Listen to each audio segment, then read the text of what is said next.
Olá pessoal, olha eu aqui de novo, ainda para falar sobre a questão referente à matéria que saiu do Fantástico contra a odontologia. Então, em primeiro lugar, é importante reforçar que a odontologia brasileira é referência mundial. Aqui na Odontopartners nós recebemos alunos do Brasil todo, de outras partes do mundo, temos muito orgulho disso, porque a odontologia brasileira é referência mundial em qualidade. Então esse é o primeiro ponto essencial. Segundo ponto essencial é que nem o Fantástico, nem nenhuma outra emissora de televisão ou de rádio ou de qualquer outro veículo de comunicação tem o direito de julgar uma classe profissional pelo erro dos seus indivíduos, porque médicos também erram, né? E se médicos erram e a classe médica é culpada, como é que fica? Não, quando você atribui o erro de um indivíduo a toda uma classe, você está incorrendo em preconceito contra uma profissão, algo que é extremamente sério, né? Extremamente sério, inclusive passível de judicialização. Então isso não pode acontecer. Me parece, eu não sei se vocês têm essa mesma impressão, pode ser que eu esteja enganado, não estou acusando, mas me parece matéria paga, porque não é possível que toda vez que sai algo desse tipo, né, a odontologia seja crucificada. Então mostram lá erros de alguns colegas que infringem normas que existem na odontologia, mas também existem na medicina, como existem em todas as profissões, né?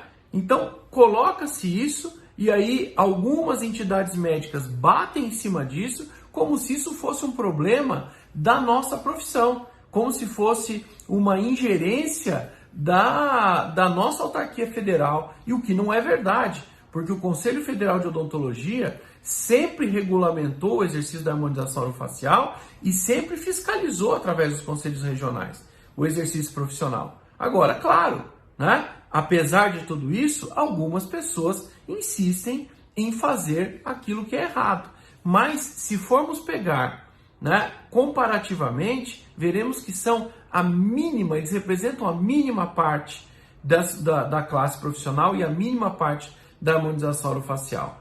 A maior parte da harmonização orofacial é composta por profissionais capacitados, experientes e com excelente formação. Então eu, por exemplo, não aceito ser taxado de irresponsável, né, de infrator, porque eu não sou nem uma coisa nem outra e tenho certeza que outros profissionais também não são. Então é muito triste ver uma matéria de um veículo tão grande como a Rede Globo difamando sistematicamente toda uma profissão e pegando como isso, né, alguns gatos pingados aí que insistem em praticar infrações. Por que não fazem a mesma coisa com a medicina?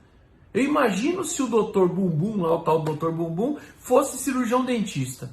Até que ponto, até onde isso ia parar, né? Então é extremamente indigno da parte do veículo de comunicação fazer esse tipo de coisa. Eu me sinto ofendido, tenho certeza que a classe se sente ofendida, né? E agora temos que explicar aos nossos pacientes que nós não praticamos atos irregulares. Olha só, então antes de falar para o paciente o que eu faço na minha vida, eu tenho que explicar, olha, eu faço, mas apesar do que saiu no Fantástico, eu não sou um infrator, eu faço as coisas certas, eu estudei, né? Então é muito desagradável esse tipo de coisa, né? Muito desagradável. Então temos que valorizar a nossa profissão, valorizar a nossa especialidade, né? O mundo precisa saber e sabe que a odontologia brasileira é de ponta, né? Todos os brasileiros precisam saber que a harmonização orofacial é uma especialidade reconhecida pela nossa autarquia federal, que é a única responsável por regulamentar o exercício da nossa profissão. Não é o Conselho Federal de Medicina. O Conselho Federal de Medicina é responsável por regulamentar o exercício dos médicos e o Conselho Federal de Odontologia por regulamentar o exercício da odontologia.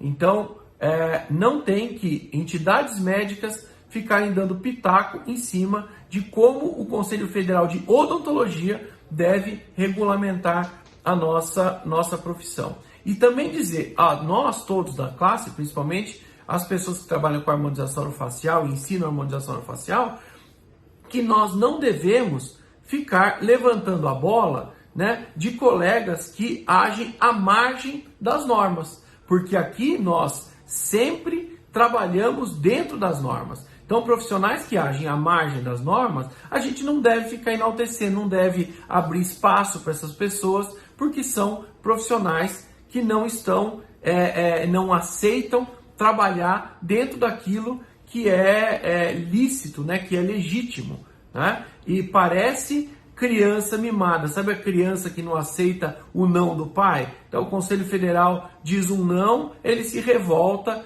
contra o Conselho Federal. Vale lembrar que tudo que nós conquistamos na harmonização orofacial se deve ao Conselho Federal de Odontologia. Isso é uma coisa muito importante. Então não sejamos ingratos. Não se entra numa guerra abrindo vários flancos de batalha, porque isso enfraquece a defesa. Isso é básico. Isso é básico. Nós não vencemos a primeira batalha ainda. Estamos ganhando, mas não vencemos. Ela não foi encerrada. Não temos por que abrir novos flancos de batalha. Então, sejamos pacientes. Podemos abrir discursos com a autarquia federal, que sempre foi extremamente solícita em nos escutar, né? E ver aí quais serão os próximos passos da harmonização orofacial, obviamente, sempre dentro daquilo que é o exercício da odontologia. Ninguém vai pleitear fazer procedimento em perna, em abdômen, em mama. Isso não tem nenhum cabimento. Mas dentro do que é o exercício da odontologia, que é face, isso é indiscutível. Indiscutível. Então, a gente pode, aos poucos, ir trabalhando nesse sentido, mas sempre nos preparando muito bem para essas conquistas. E a medicina, pelo menos os setores contra a odontologia da medicina, porque não é a medicina toda, esses setores deveriam se preocupar com o exercício dos seus profissionais e não com o exercício da odontologia. Um grande abraço e uma ótima semana a todos.